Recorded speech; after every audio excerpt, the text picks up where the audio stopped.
அவன் நினைவோடு நம்ம இருக்கும் பொழுது 33 43 உங்கள் இருளிலிருந்து வெளியேற்றி ஒளியின் பால் கொண்டு வருவதற்காக உங்கள் மீது அருள் புரிகிறவன் அவனே.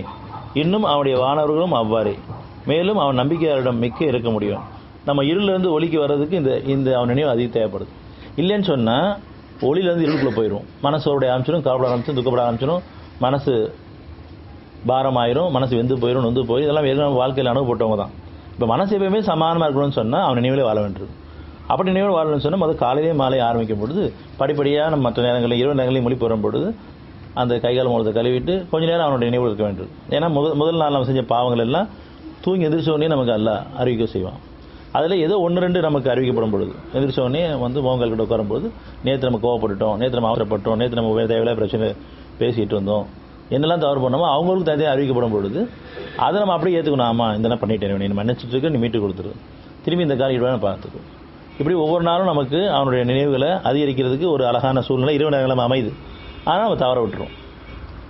ஏன்னு சொன்னால் தூக்கத்திலேயே நம்ம இருக்கிறோம், அல்லது முழிப்பு வந்தோடனே உடனே மறுபடியும் படுத்துக்கிறோம். எந்திரிச்சு முகங்கால் கழிட்டு கொஞ்ச நேரம் உட்காந்துன்னு சொன்னால் அதில் எவ்வளோ நன்மைகள் இருக்குது அப்படின்னு சொன்னால் 39:9 எவர் மறுமையை அஞ்சி தன் இறைவனுடைய கருணையை ஆதரவு வைத்து இரவு நேரங்களில் இறைவனுக்கு முற்றிலும் பணிந்தவராகவும் உறுதியுடன் நிற்கிறாரோ அவர் ஆவாரா? நீர் கூறும் அறிந்தோரும் அறியாதோரும் சமமாவார்களா? நிச்சயமாக நல்லறிவு உடையவர் சிந்தித்து உணர்வு பெறுவர் தான். இப்போ மறுமையை அவருடைய கருணை ஆதரவு வச்சு யார் இரவு நேரங்களில் முற்றிலும் பணிந்தவராக உறுதி நிற்கிறாங்களோ, இரவு நேரங்களில் முழிப்பு வரும்போது நம்ம நேரத்தை அலாரம் வச்சுட்டு எந்திரிக்க அவசியம் கிடையாது. படுக்கிறோம், எந்திரிச்சோன்னு 11 12 மணி ஆகுது, 1 மணி ஆகுது, முழிப்பு வருது, கொஞ்ச நேரம் முழிப்பு வந்தாலும் எந்திரிச்சு முகங்கள் கழிட்டு உட்காந்துட்டோம்னு சொன்னால் அரை மணி நேரம் 1 மணி நேரம் 10 நிமிஷம் 5 நிமிஷம் பரவாயில்ல.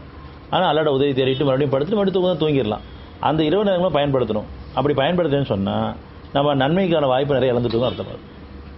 சில நேரம் தூக்கம் வராமல் போட்டு படுப்போம், அப்போயாவது இறைவன் திரும்புகிறோமா? இல்லை, அவனை மறந்து தூக்கம் வரலேன்னு புலம்பிட்டு இருக்க மொழியே தூக்கத்தை எல்லாம் தடுத்து வச்சிருக்கான். காரணம் அவன் பக்கம் திரும்புறதுக்காக, அல்லது தூக்கத்தில் விழிப்பு கொடுத்துட்டான் அவன் பக்கம் திரும்புறதுக்காக.